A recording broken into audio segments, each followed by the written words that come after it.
Saya ditugasin kemari sama datuk saya Rasulullah SAW. Bicara soal Habib teman-teman, ini setiap hari itu memang nggak ada habisnya ya. Jadi setiap hari itu akan ada saja fakta-fakta terbaru terkait doktrin atau ajaran-ajaran sesat mereka. Ya, baru-baru ini kemudian muncul lagi ada sebuah potongan video ya, dimana di sana seorang Habib mengaku bahwa dia itu diperintahkan langsung oleh baginda Nabi Muhammad SAW dan membawa 7 ekor orang di dalam sebuah pengajian. Saya ditugasin kemari sama datuk saya Rasulullah SAW. Datuk saya ngundang di sini. Tadi saya bawa orang 7 ekor. Saya bilang, Datuk, ini orang puluhan ribu. Kalau bujur-bujur pian, ngundang ulun, darah daging, ulun bisa masuk. Apa yang terjadi? Datuk saya ngundang emang disuruh masuk. Sallu ala Sayyidina Muhammad. Rasulullah hidup. Hidup. Hidup. Assalamualaikum ya Rasulullah. Assalamualaikum ya Habibullah. Hadir Rasulullah di sini. Gimana kamu hadir? Ada warisannya. Gimana kamu hadir? Ada darah dagingnya. Sallu ala Sayyidina Muhammad. Gimana kamu hadir? Ada pencintanya. Makanya cintai yang kita cintai. Dan ini bukan satu-satunya cerita atau kehaluan Habib Kiai Ba'alwi agar kemudian dirinya itu lebih eksklusif dibanding umat Islam yang lain, mobil khusus ya jamaahnya. Yang dalam hal ini ya jamaahnya orang-orang NU ya, Nahdiyin. Beratus-ratus tahun kemudian umat Islam di Indonesia ini diserang ya kan, pemikirannya oleh doktrin-doktrin sesat, ajaran-ajaran halu versi Habib Kiai Ba'alwi, sehingga kemudian tertanam yang namanya paham asobiyah atau fanatik buta. Ya karena kita menganggap mereka ini zuriat Rasul.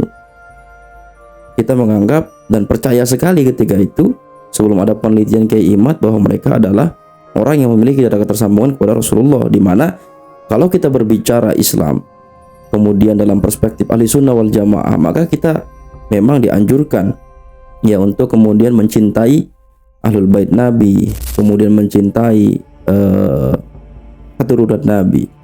Dan bahkan saking eksklusifnya mereka ini, ada salah satu Habib yang mengatakan bahwa umat Islam ini percuma sholat ya, percuma sholat nggak akan diterima kalau dia nggak mendoakan Habib. Meskipun sholat yang nangis sampai keluar air mata darah kalau tidak mau mendoakan Habib. Ada juga Habib yang mengatakan bahwa umat Islam ini walaupun dia beribadah badannya sampai tercabik-cabik pun, kalau dia membenci ahli bait maka percuma. Orang yang matinya membenci keluargaku akan dikumpulkan di hari kiamat bersama orang-orang Yahudi, walaupun dia beribadah sampai terpotong-potong badannya. Ya kalau kita berbicaranya ahlul bait, ya kita yakini itu. Tapi yang jadi titik permasalahan adalah hari ini mereka itu sudah terbukti bukanlah zuriat Rasul, apalagi ahlul bait. Lawang zuriat Rasul saja bukan, apalagi ahlul bait, yang mana pemahaman kita tentang ahlul bait ini adalah terbatas. Di mana baginda Nabi pernah mengatakan bahwa ahlul bait Nabi itu ada 4. Ali wa Fatimah wa ibnahuma. Ali, Fatimah, Hasan, Husain anaknya. Bagaimana kemudian Habib Kiai Ba'alwi ini yang jauh generasinya kemudian dikatakan ahlul bait? Dan nggak sampai di situ kehaluan mereka, bahkan ada juga di mimbar-mimbar yang mulia, mimbar-mimbar ilmu, mimbar-mimbar agama, dia mengatakan bahwa aku adalah Tuhan kalian.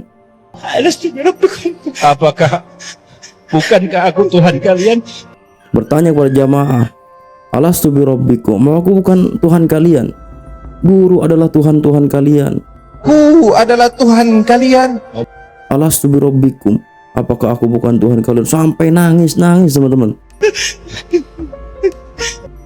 Bayangkan itu. Goblok. Coba perhatikan ketika ada Habib Yaman datang ke Indonesia, ya kan? Kemudian dia berdakwah yang isinya sebenarnya ya itu aja. Kiai-kiai kampung juga cukup. Bahkan kiai-kiai kampung, ulama-ulama kita itu jauh lebih berilmu. Template cuman mengandalkan bahasa Arab. kemudian diterjemahkan. Apa yang terjadi? Indonesia natijah min nataij karim. Indonesia ini adalah buah dari gerakan dakwah ulama tarim. Bahkan seorang Pak Umar bin Hafid saja yang kemudian di-branding dengan sedemikian rupa. Beliau adalah seorang wali. Beliau adalah seorang yang menghafal jutaan hadis. Ya kita tahu, ya bacaan Qur'annya saja belepotan. Sabbih isma rabbikal a'la alladzi khalaqa fasawwa.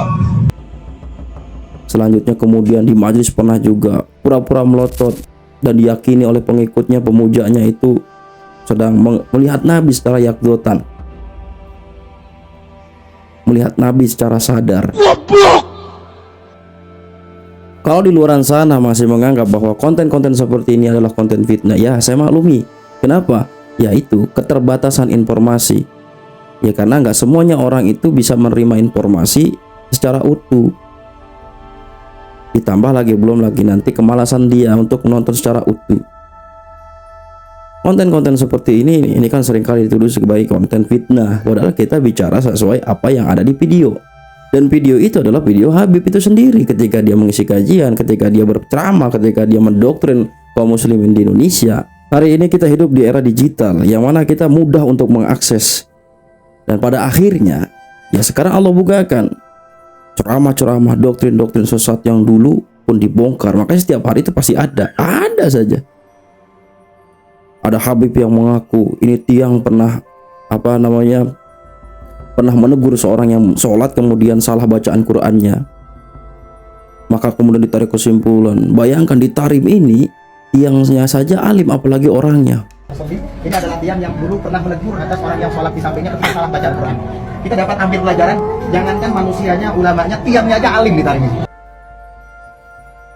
Glorifikasi kota Tarim, liman la syaikho, debunya Tarim, syaikho liman la syaikhola. Bahkan sekelas Ustadz Abdul Somad saja yang kita kenal alim itu masih terserang yang namanya doktrin sesat itu, teman-teman. Apalagi kita yang orang awam.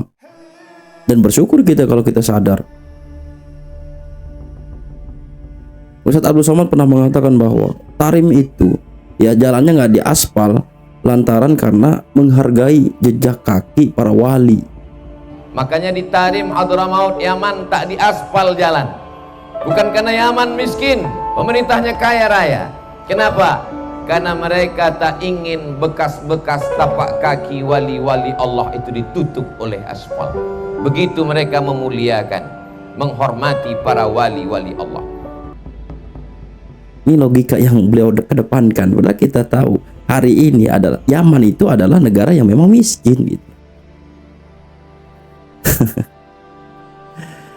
Dan inilah akibat umat Islam di Indonesia ini diserang terus-terusan dengan doktrin-doktrin sesat, dengan pembodohan-pembodohan seperti ini. Akhirnya otaknya jadi tumpul. Nah sekarang tinggal kita pikir mau sampai kapan kita mau dibodoh-bodohin kayak gini. Ya kalau kita masih hidup dan kita sadar hari ini, bagaimana kemudian nanti 10-20 tahun ke depan generasi kita yang nerusin? Apakah kita jamin kemudian generasi kita itu nggak terserang doktrin Habib Klien Ba'alwi? Apakah kemudian nanti ketika Klien Ba'alwi benar-benar bertobat mengakui beliau bukan zuriat Rasul akan tidak ada lagi hal seperti ini? Belum tentu. Dari zaman dulu ya hidup seperti ini. Artinya sejarah terus berulang. Dari zaman Nabi ada yang ngaku Nabi, sampai sekarang masih ada yang mengaku jadi Nabi.